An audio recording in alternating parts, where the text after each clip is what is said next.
Good morning, everybody. I'd like to welcome you all to our meeting house today, wherever here is for you today, whether you're Zooming from around the corner, around the world, or you're there in the sanctuary to enjoy it in person. My name's Pam. I'm one of the trustees. I'd just like to thank you all for spending some of your Sunday with us. Good morning. I want to take a moment before we really start the service to welcome our guest speakers in the pulpit. My friend Karen Ganey, we used to work together in the produce department at the Upper Valley Co-op, and we were on the board together, and we also put up a teepee together. And Earl Hatley, who is down here with Karen, whom I just met this morning, but who works with Karen, and you will hear more about their work later in the service. So yes, now, Bob, if you would get the bell first. I gotta do the bell before I do the Yeah. lights? Yep. I knew that.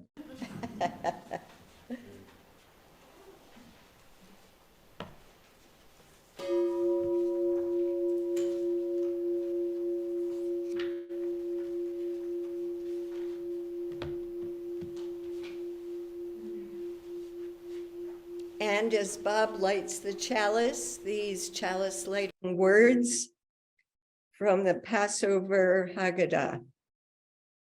May the light we now kindle inspire us to use our powers to heal and not to harm, to help and not to hinder, to bless and not to curse, to serve you, Spirit of freedom.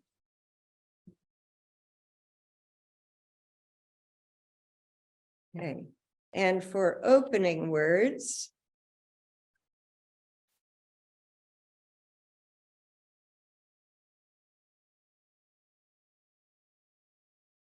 for the beauty of the earth, this spinning green ball, blue-green ball. Yes, Gaia, mother of everything, we walk gently across your back to come together again in this place, to remember how we can live, to remember who we are, to create how we will be. Gaia, our home, the lap in which we live. Welcome us. We have an opportunity to say our affirmation together, and Julaine will put the words up, and we've eliminated the closed captioning so you can actually read the words up there. So please say with me, also in your order of service, if that's easier for those of you who are here. What is this all about? Love is the doctrine of this church. The quest for truth is its sacrament, and service is its prayer. To dwell together in peace, to seek knowledge in freedom, to serve the needs of all beings, to the end that all souls shall grow into harmony with the divine. Thus do we covenant with each other and with the source of our being.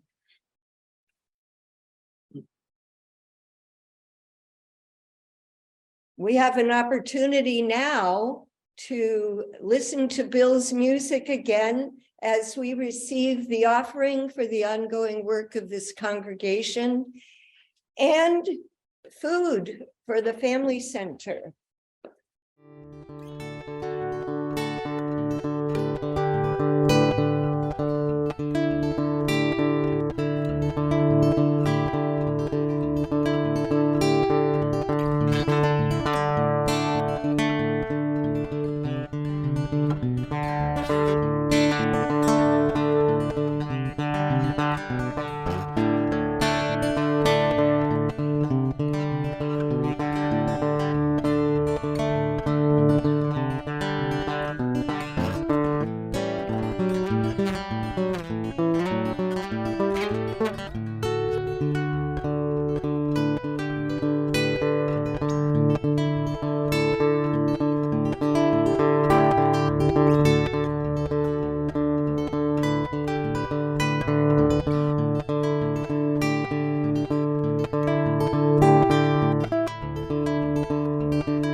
Thank you for your generosity. And another song, We Shall Be Known, by the duo Mammoose. It's a wonderful song. Enjoy. We recorded this song with a virtual choir. It's not in our hymnal, so you'll need to look up on the wall for the words. And we're going to repeat it 3 times so that you get to know it. And just feel free to, as you'll hear the choir doing, make some body percussion, snap your fingers, clap, whatever makes you happy.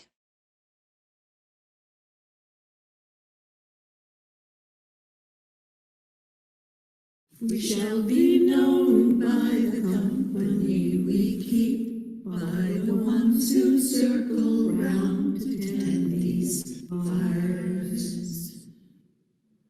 We shall be known by the ones who sow and reap the seeds of change alive from deep within the earth.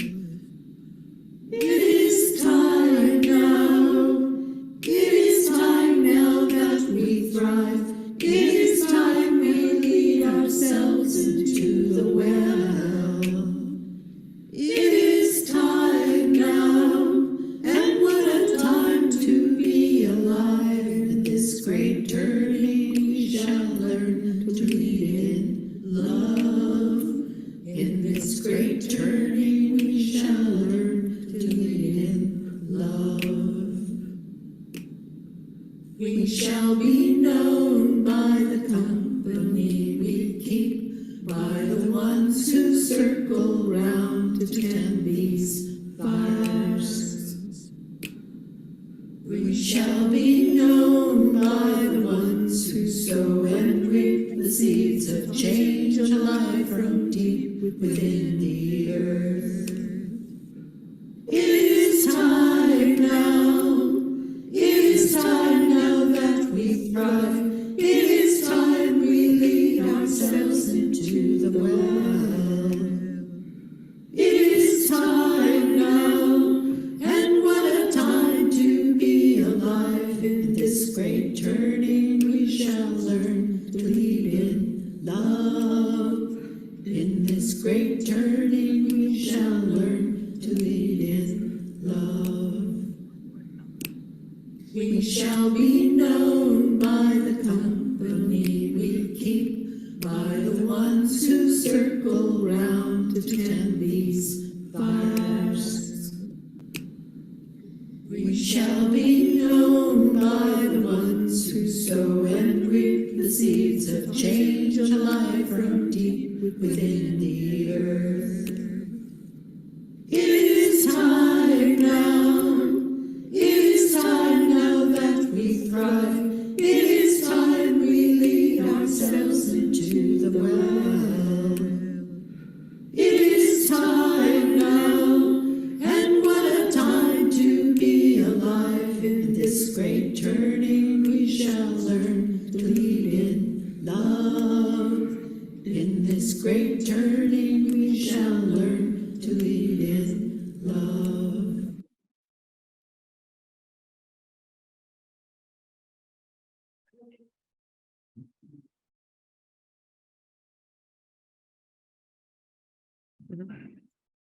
Hello, everyone, and hi, everyone at home.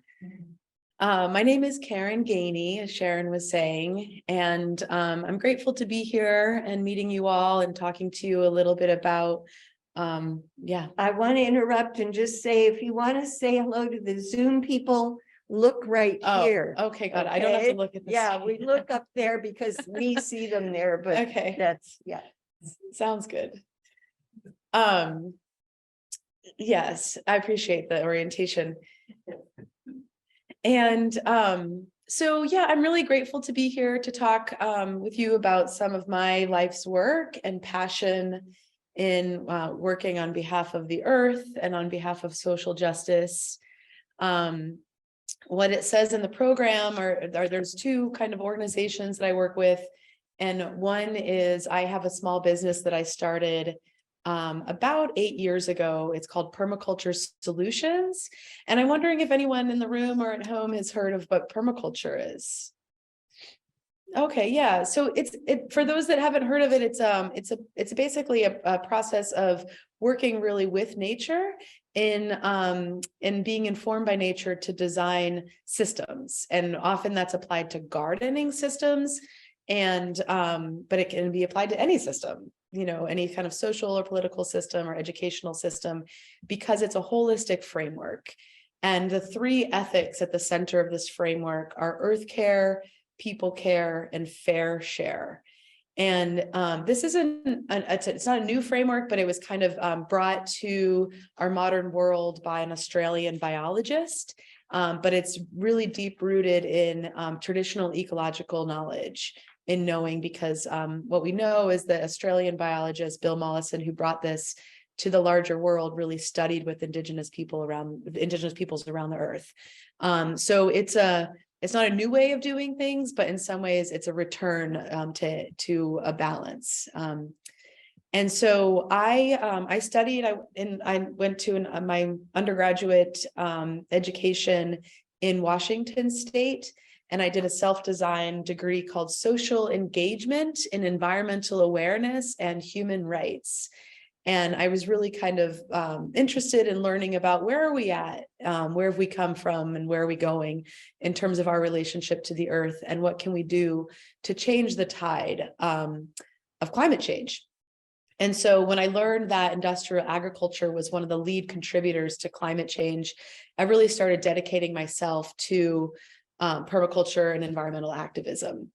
I think that from an early age, I was always speaking out as an advocate for the earth and encouraging people to use less. And I think I just kind of came in, I was one of these fortunate people that comes in with a little bit of a sense of knowing around the balance. And so, but then I was able to hone in on that, of course, with a little bit of education and experience. And I became a forest activist working on campaigns to protect some of the old growth forests around the earth, being specifically the boreal forest that is forms a big kind of green halo around the top of the earth.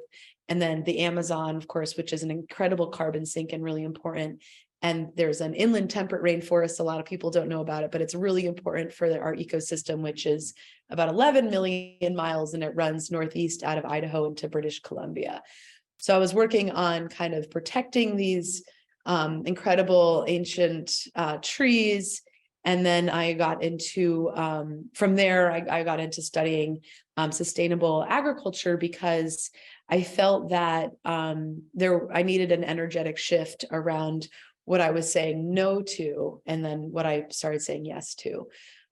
So I actually moved to Vermont in 2006, and I was working on a small kind of regenerative farm, learning sustainable growing practices and cover cropping and farming with horses. And I was milking a small dairy cow operation at the farm that Sharon came, and we were able to put up a teepee with the community. It was really quite special opportunity. So then I went on to go into farm education and really help people connect with the landscape around them in whatever way that was. And I was able to do that through my business that's called Permaculture Solutions. And I do ecological landscape design, and I've now designed food and forest systems for schools and municipalities and private farmers and landowners alike. And one of the ways that I promote growing food and being in relationship with the land is to think about it as an ecosystem. and as above and so below. And actually, we recognize that there's a lot of kind of similar, I dare say, because we are in the UU, I can say it's, spiritual components to working with the earth, like this as above, so below kind of theory, I guess, that I've really embraced, because I find that in that connection, there's sustenance for me there. Because, in the world that we live in that has been built on exploitation and extraction, is something that we really need to shift the tides of. And so in order to do that, we need to have strong reserves of deep wells within ourselves.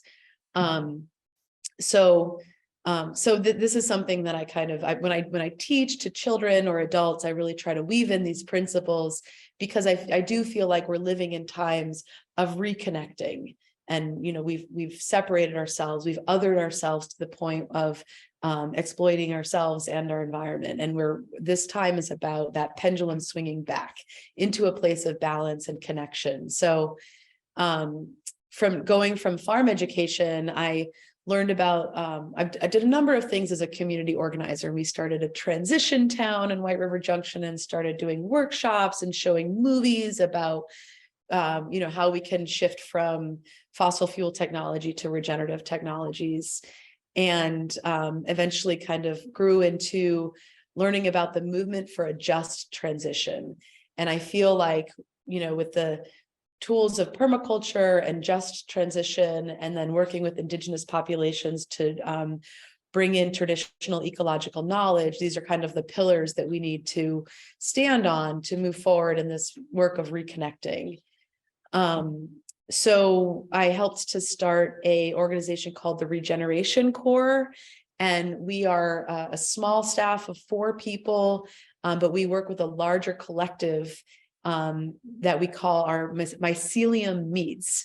And if you don't know what mycelium is, we like to use a lot of language of the earth, and mycelium is the fungal network that connects soil and trees. It's a highway of nutrient and water dispersal and accumulation and sharing, and it's a very kind of non-hierarchical, democratic way that the earth shares resources and information. So we like to think of ways that we are the social mycelium. And what we do as the Regeneration Corps is, we go into schools. We recognize that a lot of youth don't have opportunities to ground some or gain experience in skills that will prepare them for the future. And so we go into schools and we teach electives and give presentations, and we work connecting schools to farms that are practicing regenerative agriculture, and we offer them credit through a program called Flexible Pathways. And it's an alternative program that teens can get into if they're wanting to explore something that's not in their standard curriculum. And we've had good success with this so far, in that we are working within about 11 schools in the Upper Valley in some capacity, and helping kids connect with farms. And some of the things that we've done together is we've installed pollinator hedgerows at a local farm in Heartland, Vermont, where we're diversifying a no-till market garden by bringing in pollinating species, mostly shrubs. And we've also given presentations, and we've worked with helping to bring in more practices of agroforestry and thinking about growing food as an ecosystem, like I was saying earlier. And so one of the projects that I've had the privilege of working on, I was approached by a group called Resilient Hartford that Earl sits on, and we were asked to do a community design process for a town park in Hartford, Vermont. And the town was recognizing that they were lacking resources and being able to maintain these parks, and they felt like maybe there's some alternative use, and they came to us so that we could help to design a food forest.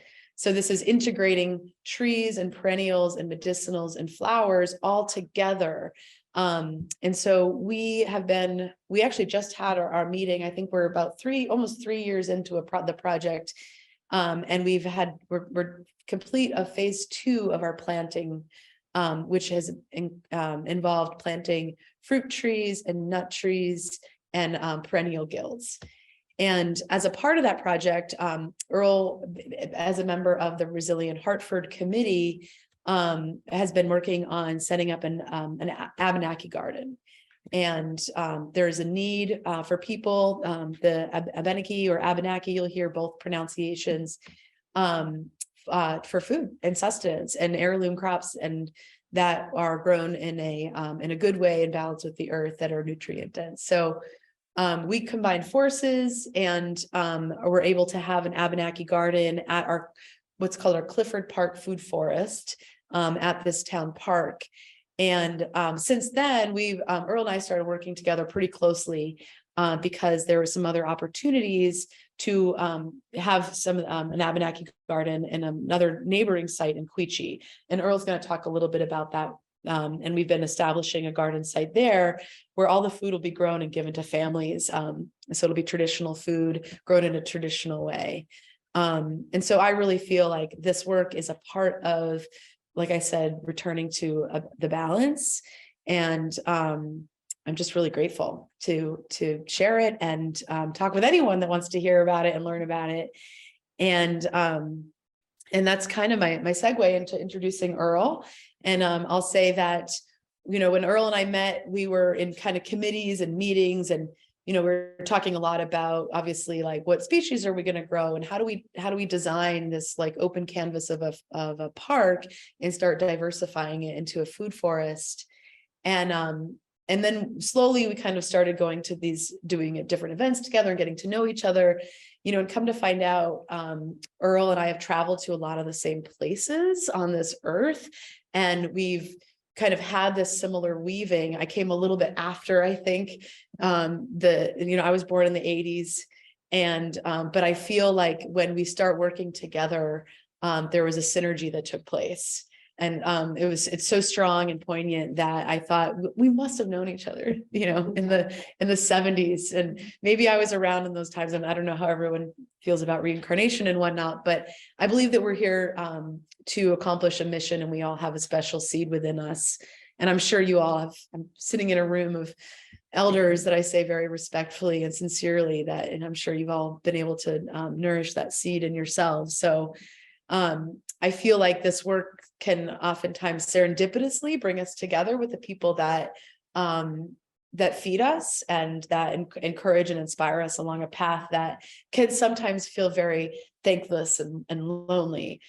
So I'm super grateful to call Earl one of my most dear friends, and I have the utmost respect. And you're not going to get to hear all the stories of Earl's incredible life that have inspired me to bring him here to talk with you today, but you'll hear about how he's coalesced some of those experiences into doing some really incredible and very impactful work that's so important for the earth, and getting us out of being extractive and exploitative in our practices. So yeah. Can I just say that you guys plan to have time for discussion during the service, and I'm pretty sure you're sticking around afterwards for refreshments and we can all. Yeah, absolutely.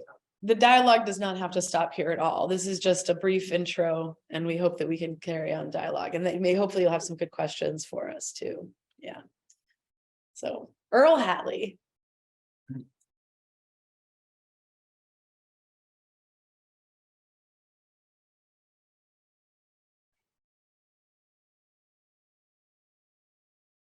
Hate these things. They're not pretty to get off. Okay. That's the Zoom folks there. I see you on the wall though. Quiet, everyone. Hello. It's an honor to be here, and thank you for having me. As you'll experience from my accent, I'm not from here. I'm from Oklahoma. I've lived all my life there.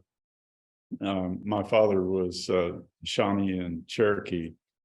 And my father's family was originally from Alabama, and they were forced to remove to Arkansas in the Treaty of 1817. And and then to Oklahoma because of the drought of the 1930s. And I lived most of my life on the Cherokee Reservation in northeast Oklahoma, and and so I'm very taken by your affirmation. Love is the doctrine of this church. I love that. I started my work in that way. I had my vision quest when I was 22 years old in a cave in Arkansas that I lived in for a while to have my vision. And my vision happened, and it was about this time. And this was like in 1971, and I'd never heard of climate change. I'd never heard those words. But we had just organized the first Earth Day, and I had been trained to be an environmental organizer. And and so with this vision that I had, I was shown people walking. I was shown that the earth was in trouble, and I was shown people walking down this road, and they had all of their stuff on their backs, and they were like refugees walking this road. And I saw the earth was sick, and the voice, the Creator's voice, said, "This is the path of destruction." And then I saw this fork in the road, and there were people. Every once in a while, someone would throw their burden off and take that path, and they were light walking that path, and I was marveling at the people taking that path, and the voice said, "That's the path of love." And I kept focusing on that, and then I saw the earth healing as the people took that path and was providing for them, and they were living in harmony with what the earth was providing, and I saw the earth healing. And then the voice said, "You're a warrior for Mother Earth, and you are to teach people to walk the path of love." And that was the end of the vision. But I saw how the climate change would destroy everyone walking that other path. And so I knew then at the age of 22, the path of love was the path. And so I'm really taken by your doctrine of this church, and that's healing. And I love that, and I love you for that. And thank you. And so I've been doing this work ever since. This is my work, this is my path, and the path of love, which is to heal the earth so the earth can heal us, and we all live in harmony, and that's where we're supposed to go. And so I've been an environmental organizer, an environmental consultant all my life, based out of Oklahoma. And we have the big issues there in northeast Oklahoma with mining. And we have the largest Superfund site in the country, the Tar Creek Superfund site in the northeast corner of the state, which is one of 4 Superfund sites in the Tri-State Mining District, Missouri, Kansas, Oklahoma. There are 4 Superfund sites in that 2,500 square miles of abandoned lead and zinc mines, and they all drain into Oklahoma, into Grand Lake, which is our drinking water lake. So it's contaminated with heavy metals, and all of the streams in Ottawa County, Oklahoma, where it all drains into, the entire county is a designated Superfund site. We have 10 tribes located in the county. And so what it amounts to is 10 tribes cannot practice our culture because of the contamination, the riparian areas of the streams, the floodplains, and the streams themselves, the fish, the aquatic life are all contaminated. So going to harvest buckbrush for making baskets, harvesting plants for medicines for food, nuts, wild strawberries, carrots, greens. It's all contaminated, so contaminated, it's not even safe to bring it home. And that's Ottawa County, Oklahoma, and that's where I'm from. And I came here, bought my place in Ottauquechee, Vermont 5 years ago, and I moved here 3 years ago. I've been here full time for 3 years. But I'm the president of the board for Local Environmental Action Demanded lead agency. It's a play on words because we were at a meeting back in 1997 and all the suits, EPA, Army Corps, all of these agencies, state and federal, were up in front of us in a room explaining this and explaining that.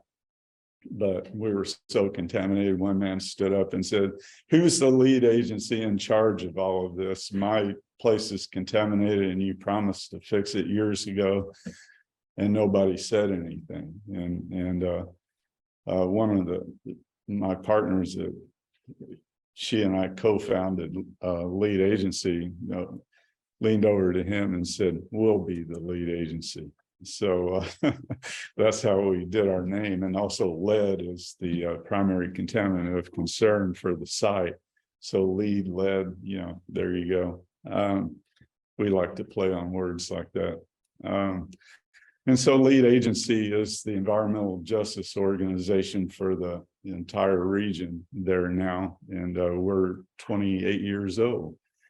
And we've been at it trying to get that cleaned up. And we're Vermont Law School is now our legal team, and we have another lawyer. Yeah. So that's one of the neat things. I came up here and I immediately started knocking on Vermont Law School's doors because I've been looking at them from afar for a long time. And now we have their environmental justice clinic and their other environmental clinic, both representing us. And so that's really fun, meeting with them every semester and getting their students involved in their professors.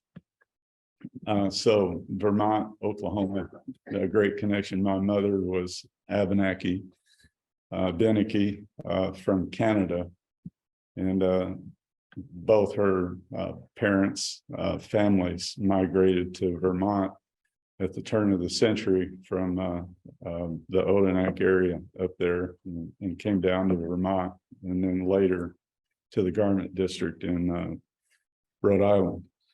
And that was where she met Dad during World War II. So there's been an Oklahoma-Vermont connection in my family all this time, even though they were living in Oklahoma. And now here I am. So it just keeps going. I got my undergraduate degree through Goddard back in the early 70s. So it just keeps going for me. And so I started a garden project in Oklahoma back in the early 70s with a Cherokee fellow who was really into recreating Cherokee gardening, traditional gardening, and had spent his life gathering ancient seeds. And so I got into that with him, and we started doing that there and recreating traditional Cherokee gardens, and it caught on. More and more Cherokees started doing that. Other tribes in the area began doing that as well. Cherokee Nation caught on to that, and they have a huge complex in Tahlequah, Oklahoma, and so they started gardens and building greenhouses and getting into it with the seeds that we were growing and supplying them. And then they got so big at it, they started advertising it to the Cherokee Nation. Anybody needing seeds, needing starts, for your gardens, come and we'll give them to you, and then you give back, from what you grew, so we can keep it going. And that now the nation is promoting Cherokee gardening, and it's so big now that everybody's growing Cherokee gardens, whether they're Cherokee or not. Northeast Oklahoma is Cherokee gardeners. And so over the course of several decades, that's where we are. That's what I want to see here in Vermont. And so working with Karen and some other friends, doing that kind of thing here in Vermont at Clifford Park and Ottauquechee project. I talked the Ottauquechee Lakes Landowners Association into giving back a piece of property to us. I'm an enrolled member of the Abenaki Nation of Missisquoi, the Abenaki band out of Swanton that's state recognized, and because of my mother. And so we have about 2.5 acres or so of property that Ottauquechee Lakes is allowing us to build this food forest and Three Sisters Garden, and we've built a fire circle where we can have ceremonies and educational events and teach culture and history and songs and have events out there and make it an educational place for folks to learn about Abenaki culture and see that we're still here, always been here, that space at the club has been an Abenaki village area for thousands of years, going back where archaeologists have speculated 6,000 years in that area. Ottauquechee is a Abenaki name, and there are very few areas in Vermont that still carry the original Abenaki names, and so we're blessed that Ottauquechee is still a thriving name for that area. It was given to the stream, the Ottauquechee River, but Ottauquechee actually is about the gorge.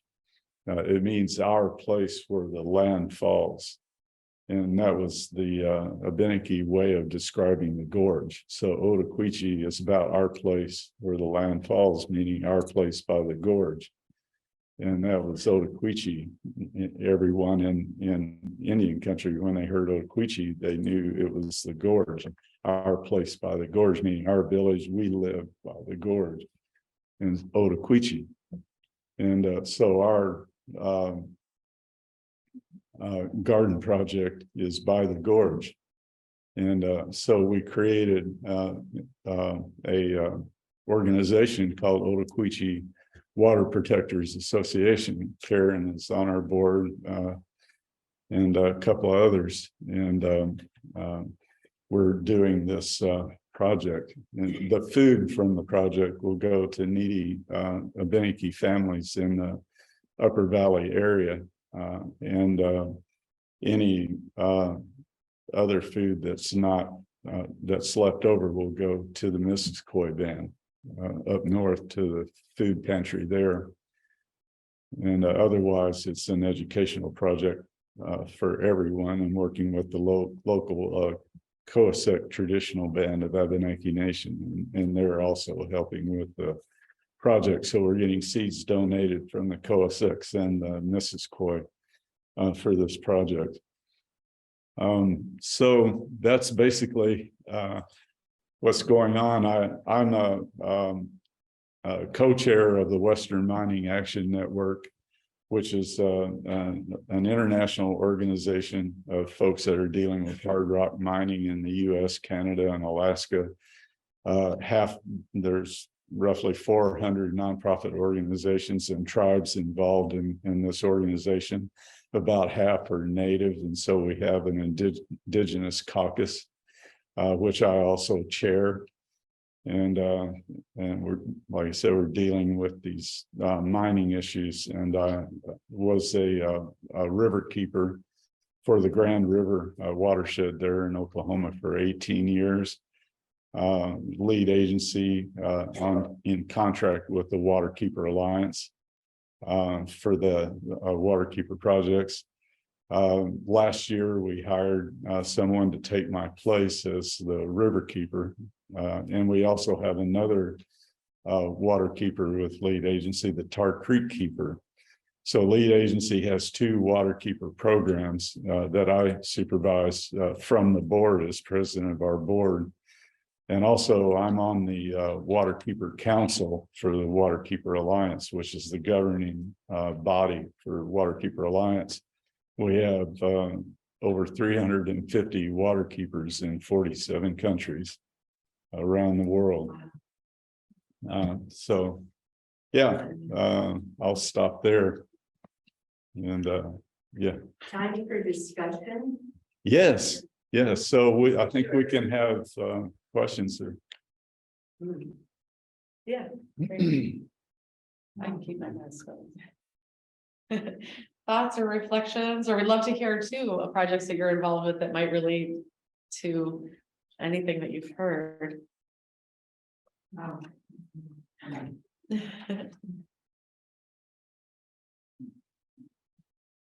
And we'll keep our eyes on the Zoom in case someone up there has a question or a comment. Somebody back there? So, I assume that our sickness in the way we treat the earth is related to the sickness of our body politic. But I don't have any helpful ideas on making a connection between them.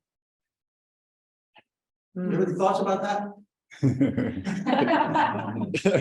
I'm sure. Lots of thoughts. I have a ton of thoughts about that one, sir. Yes, I totally agree with that. And I could go all day in answering that question because that triggers a ton of things.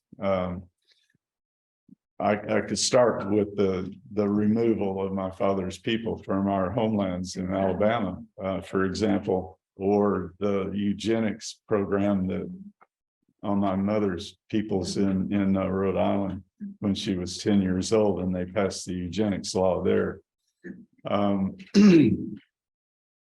And so it goes, you know, in my vision about climate change and the path of love, we could look at how ExxonMobil, for example, did the research 50 years ago about climate change and saw what we're experiencing today and knew it then, and then funded the denial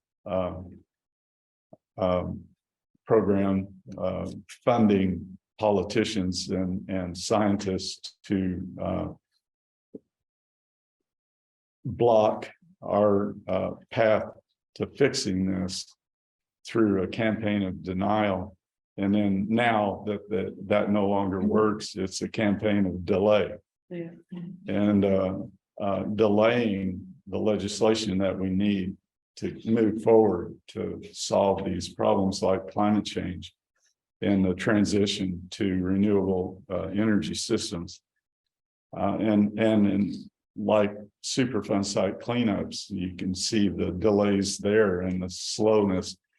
I mean, Tar Creek Superfund site was the very first Superfund site when they created Superfund sites in 1983, and it looks the same as it did then, because this is an area of low income and 10 tribes.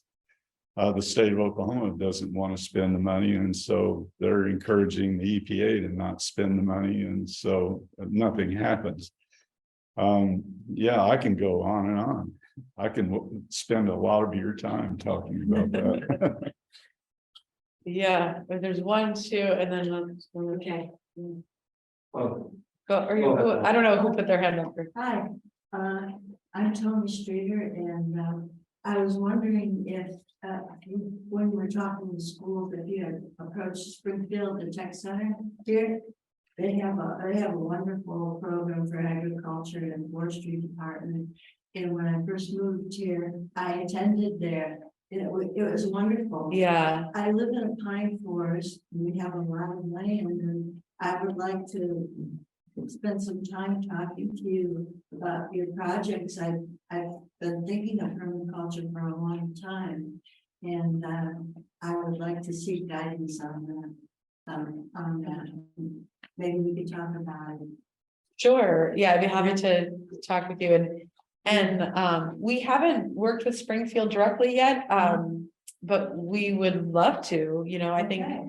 And part of the work that I do with Regeneration Corps is actually serendipitously, again, I was reconnected with my high school biology teacher who actually started in the New Hampshire Academy of Science and is offering camps on opportunities for young women actually and LGBTQIA youth to get into STEM research, and are looking at towns around the Upper Valley, including Springfield, that might be eligible to bring in young rural women into STEM. So there's a lot of things I'd love to talk about as far as creating opportunities for youth. I'm really passionate about that, and getting them out of the classroom and getting their, you know, some dirt under their fingernails and a shovel in their hands. So yeah, we can follow up for sure afterwards. Another thing I wanted to mention is, our property is connected to Muckross State Park. And they also have a place where you can gather people to talk. And they're very open to community involvement. Great. And young people. Yeah. I think there's a lot of interest in getting involved, and some people don't know how or where, you know, to get involved. So we do actually provide a lot of liaison and connecting people to different organizations. And like with our project at the Abenaki Garden in Ottauquechee and also the Clifford Park, we really rely on volunteers. So we really emphasize relationships and community building in everything that we do. Yeah. Thank you. Yeah, and especially youth. Yeah, definitely.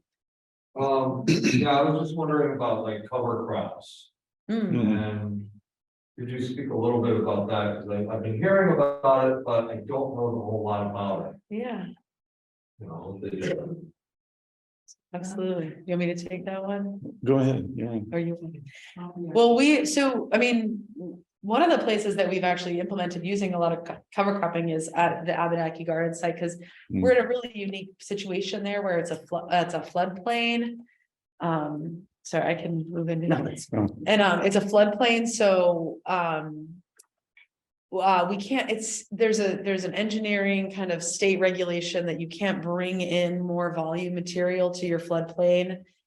So we can't, normally in our kind of regenerative methodologies, we would be mulching and bringing in compost and wood chips and even cardboard.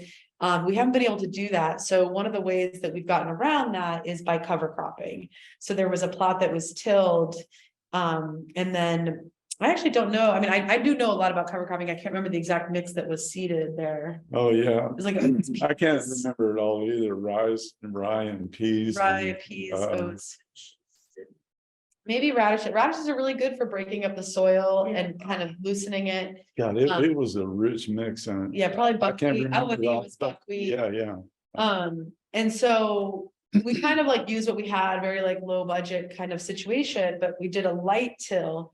And even though you hear in kind of regenerative and permaculture practices that no till is really ideal because we want to build up that soil humus. Oftentimes it can be really efficient and to get things going and increase like organic matter, but also healthy soil microbiology into the soil. Just by doing a light till and then cover cropping and then using that as a living mulch as well. So where you can actually chop it and drop it, reincorporate it, and then use it as a mulch. And then sometimes you can plant a cover crop in the fall, you know, and it'll grow up maybe a foot to 2, and then it'll winter kill and provide a mulch layer so as to protect the soil. There's a really incredible organization that a mutual friend of ours helped to start. And her name is Kat Buxton. If you ever, she'd be really a wonderful speaker too. And she'd be a really awesome speaker. But basically, the Vermont Healthy Soils Coalition is an organization that has a tremendous amount of resources and information on their website. But all to say, there's a lot to say about cover cropping, but to keep it kind of straightforward, I would say it's a great practice. And to do a nice mix of like an oats, peas, and vetch, something that's going to be fixing nitrogen into the soils, something that's going to be increasing organic matter, and provide you know, a nice covering. And there's a lot of different mixes out there, but we could talk more if you're interested. Yeah, at Clifford Park, the soil was so bad. There was very little nutrients in the soil, and especially where we're going to do the Three Sisters Garden. We decided to not plant this year and continue the cover cropping and scything that down, letting it grow up and scything it down so that we can keep mulching into that soil for another season. And then in 2024, plant it. Yeah. Another thing I want to mention is up at the Tar Creek site in Oklahoma, where the soils are contaminated. We have a problem with flooding now because of the lake and the hydro dam that creates the lake, and with climate change, we're getting more and more flooding, and because of the contamination, when it floods, it contaminates, and it contaminates farmland as well. And so when you're talking about cover cropping, we've come up with a remedy for all this because EPA is not going to remedy the problems with our cultural practices. They may be able to clean up the actual mine site to a degree, but not completely. And the rest of it, the riparian floodplain areas and where we practice our culture, they're never going to get that cleaned up. So what do we do? And so we've come up with our traditional ecological knowledge has allowed us to figure some of this out. And so our solution is the use of biochar and phytoremediation plants like hemp and some other plants and fungi to work with farmers along the floodplain areas and areas that might have contaminated soils, and the use of hemp as a cover crop or a secondary crop and biochar to get residual metals out of the soils and out of the riparian areas in floodplains. And so hemp can be a good secondary crop to clean the soils of any contaminants. And we're also finding that biochar can also get PFAS, these persistent pollutants, out of soils as well and out of water. So that's kind of a caveat there. So that's one of the methods that we're now using, and it's also EPA approved to be able to clean up farmlands along these contaminated floodplain areas. I was very touched by your story of your vision. You know, at an early age, that has guided you, and so very clearly to see it's that path, road less taken, of love. And if you have love in your heart for yourself and for everything else, how could you possibly do what Exxon did, you know, or anything that is damaging to the earth, to people, to life? So for me, that's such a good example of what needs to happen on the earth, and what the worship committee chose as the theme for the year, based on, in part, on David Corton's book, from The Great Turning, from Empire to Earth Community. And it's really opening the heart. Yeah. Because once you've opened your heart, you can't go back and do things that are bad for the earth. So in doing all these things, that's showing the path of heart, and creating the earth community that we all really long for, whether we know it or not. Yes. You know, Right. but yay. That's it. So, Yeah. It's so simple and it is so profound, because we are in these times of having to reconnect in these ways. So having that clear path open. Yeah. Thanks for sharing. So it's just after 11. I wonder if there's one more comment or question, and then we could move on.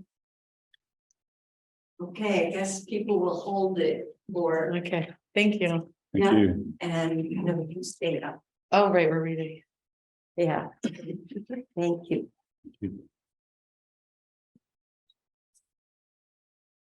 Okay.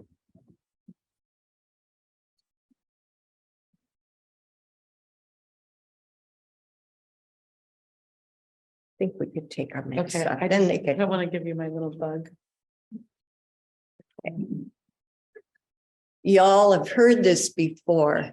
It's Wendell Berry. The wisdom to survive. Thank you, June. Was I starting? I can't remember who was starting. I think I was starting. Okay, you get one. If we will have the wisdom to survive, to stand like slow growing trees on a ruined place, Renewing, enriching it. if we will make our seasons welcome here, asking not too much of earth or heaven, Then a long time after we are dead, the lives, our lives, prepare, will live here. their houses strongly placed upon the valley sides, Fields and gardens, rich in the windows. The river will run clear, as we will never know it. and over it, birdsong like a canopy. On the levels of the hills will be green meadows, stock bells in noon shade. On the steeps where greed and ignorance cut down the old forest, The old forest will stand, its rich leaf fall drifting on its roots. the veins of forgotten springs will have opened. Families will be singing in the fields. In their voices, they will hear music risen out of the ground. They will take nothing from the ground. They will not return, whatever the grief at parting. Memory, native to this valley, will spread over it. Like a grove, and memory will grow into legend. Legend into song, and song into sacrament. The abundance of this place, the songs of its people and its birds, will be health and wisdom and indwelling light. There is no paradisal dream. Its hardship is its possibility. It's written by Wendell Berry. Thank you.